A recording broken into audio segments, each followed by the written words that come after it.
co si asi myslí koně? Tak co, Šejlo? Je ti teplo? Pomoc, já tady umrznu. Je to divné. Asi je až moc vedro. Jdu ti přinést vodu. No s Bohem. Pegasi, já tě zabiju, ty jsi to celý rozkousal. Tak co mám dělat, to mi poraď. Ty to ještě tady budeš kousat, no ale vypadni. No dělej. Nebo ti dám bičem. Už dobrý, už jdu. Tak pojď. Já ti to skákat nebudu. Tak se otočíme. Nejsme na drezuře. Ale mě to je upr. Tak hop. Starý, já tě zabiju. Vajte, jedem. To ti nebudu. Ne, nebudu. Tak jo, jedeme. Ty vole, pytlik, on mě chce sežrat.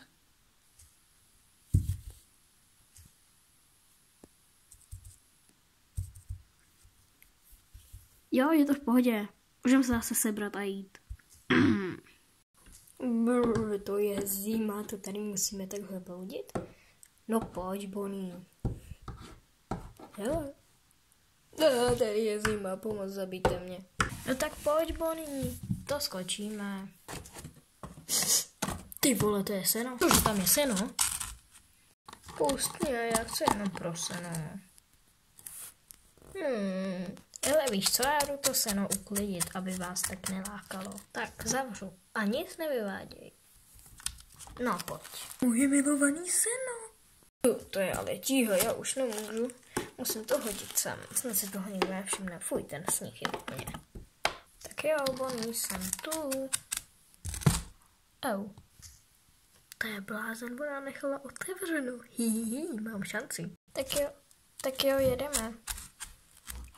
To jí skákat nebudu. Co když jí prostě schodím a půjdu najít to seno? Tak pojď, jedeme. Bonnie, já tě zabiju. Něm.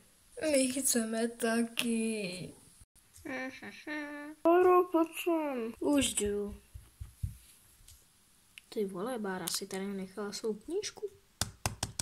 Ňam. Informace přímo do mozku. No a tohle by bylo všechno. Pokud se vám toto video líbilo, nezapomeňte zanechat like a já se těším u příštího videa. Nazdar!